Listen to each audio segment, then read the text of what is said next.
Okay, so does anyone else find it crazy? I was just sitting here. I literally like had my whole little meditation, energy, cord cutting, crystal sound bowl. I'm not a crazy spiritual person, I promise.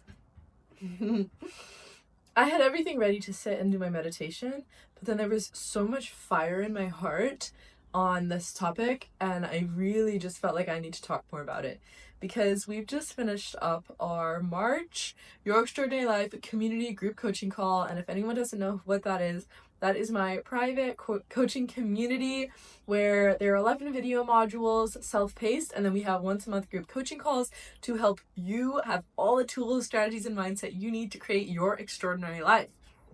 And I just love this community so much, of the beautiful hearts attracted from all over the world. And basically this morning, something that one of the members shared was having this fear of success due to the notion of abandonment once that success is reached. And I was like, oh my gosh, this is so real. And I resonated so deeply with it. I saw myself in her share and in her story. And I just had this like light bulb moment go off, and where I realized, and let me know if you relate to this as well in the comments, because I feel like so many of us are doing it and we're not actually aware that this is what we're doing until we're so caught up in the self-sabotage of it that we become satiated and we're like, I'm so done with letting this diminish my light or dim my potential, where we decide to make a change. But by waking up to the truth of what's happening before so much time passes, before that window of opportunity passes, then that's when I believe we can start to consciously make new decisions, draw that line in the sand, and realize, hey, okay, so like this fear of success has held me back for so long, and I've kind of like acted like I don't know and diminished my light and self-sabotage for a while, but I am done now, and no more of that, and no more of letting that control my life. Because let me know if you've ever experienced anything like this. Basically, when you have a goal or a dream that you're going for, and you start to like take little baby steps towards it, and like maybe let's talk Instagram. Like maybe you want to become a creator and you make a new Instagram page, or maybe you just like take the page that you have and you start posting on it. And a couple of the people in your life are like supportive of you. They're like, oh, yay! Oh my gosh, your little passion, your little hobby. Oh, we're so happy for you. Oh, how's your little page going? How's your little thing going? Like, how are you doing in that? And you feel like, oh, wow, they're really in my corner. They're really supporting me. But then they're supporting you when you're trying. But then there reaches this point where you start to have success. You start to have not just a little bit of success, but like that goal happens.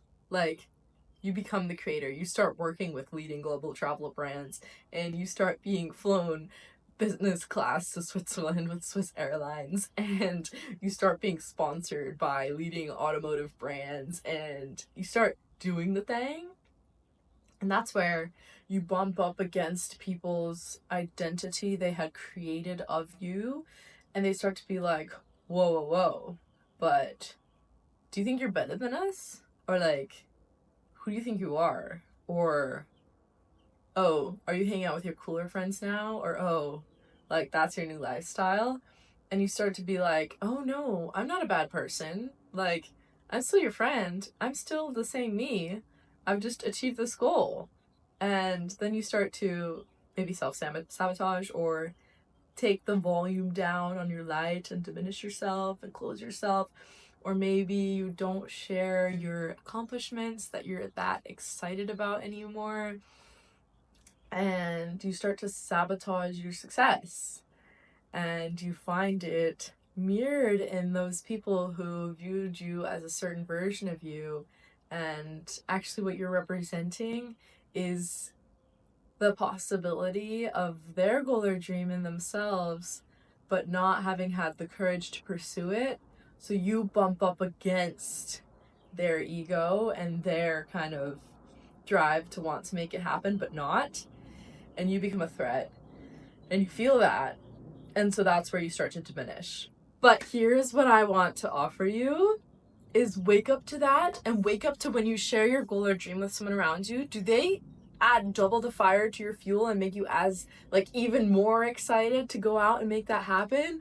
Or does it feel like a diminishing effect where you feel like you have to hold back and you can't be your full self and you can't fully express?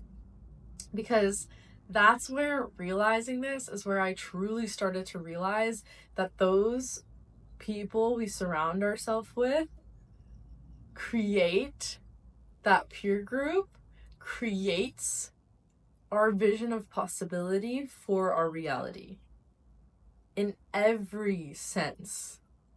And what we believe we're capable of in relationships, in finances, in our spiritual practices, in our work, career, mission, every single aspect of it becomes kind of controlled by what we believe is possible for us and what those in our group or surroundings have accomplished. And so once I started to realize this, I started to become so aware, and I drew a line in the sand and I said no more. No more dimming my light for people who can't handle it. Because that's not authentic. That's not real for me. And I was so tired of showing up in that way. And I take responsibility for that. I take responsibility for not putting myself into situations and not having the courage to fully show up as who I was because of those fears that I had. So that's where doing this work of identifying what your limiting beliefs are, identifying what's holding you back, is so crucial, because it's identifying where we're bumping up against our upper limits and stopping ourselves. So if this resonated with you, if you are someone who is boxing yourself in because you have this fear of success, because like, oh my gosh, what I feel in me, this like potential, it feels mind-blowing. And I for a long time was sabotaging that because I wasn't ready. So I would play it small and I would put myself in situations where that smallness could be held. But I'm done with that. And if you too are done with that, then let's walk this new journey together and let's courageously step forth.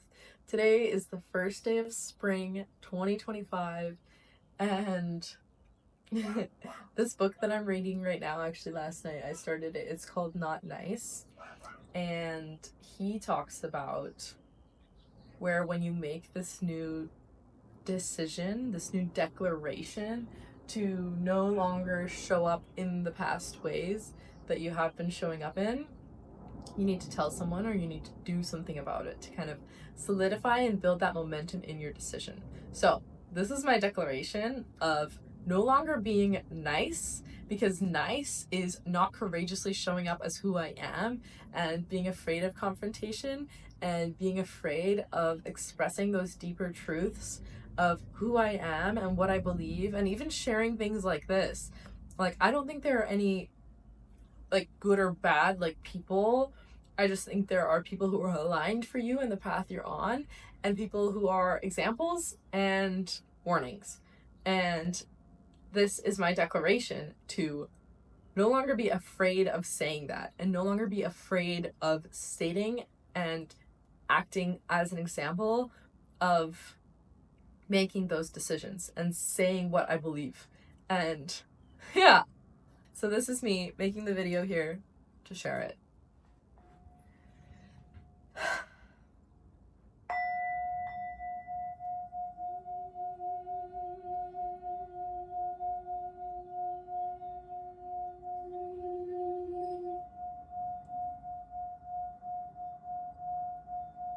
May you have the courage to courageously step forward and create your most extraordinary life with success in all forms, filled with whatever success looks like for you.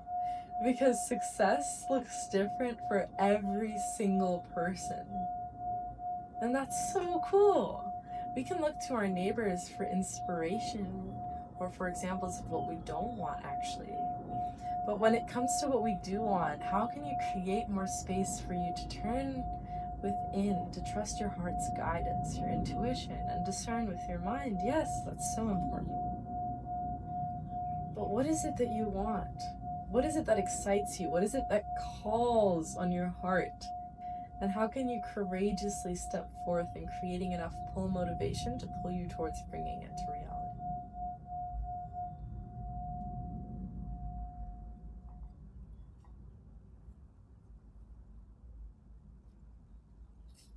Something else that's so important that I have learned from Master Ko, who teaches pranic healing, is not only energy is everything, we all know this, but when you want to create space for those new aligned energies to come into your life, you need to remove the old and remove the energies that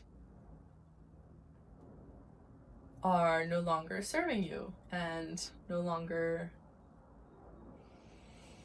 uplifting you. So cleanse, remove lovingly and with respect all that no longer serves and all that no longer aligns.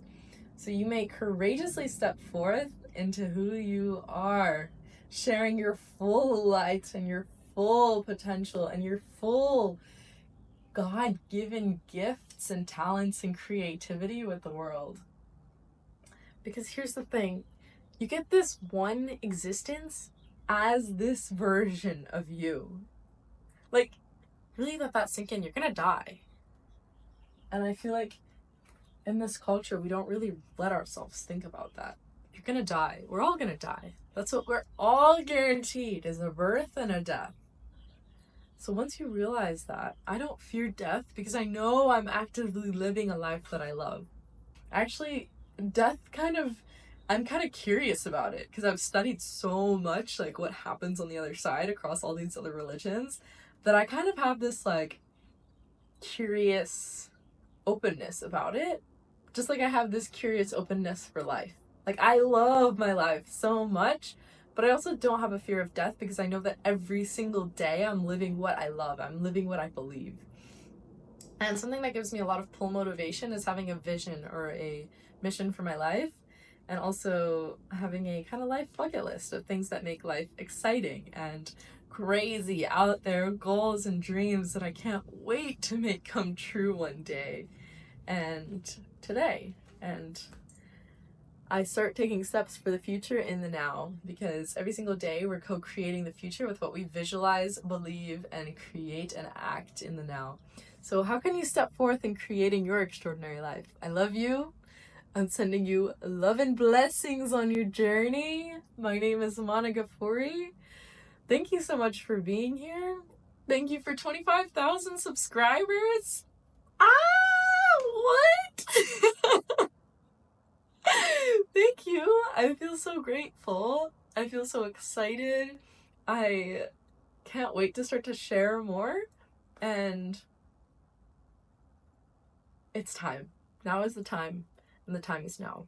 Don't dim your light. Shine so bright.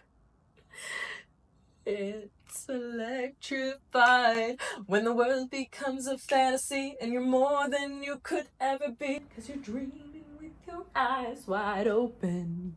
So come alive. I see it in your eyes. You believe that lie that you need to hide your face like a zombie in the night. You're asleep inside, but you can't break away, 'cause you're just a dead man walking. Giving up's your only option. Open the flip switch and brighten up your darkest days. Come alive, come alive. Go and write your life. I don't know all the words. Let it in. Open wide. You're electrified when the world becomes a fantasy and you're more than you could ever be, 'cause you're dreaming with your eyes wide open. When you know you can't go back again to the world that you were living in, 'cause you're dreaming with your eyes wide open. So come alive. Blessings.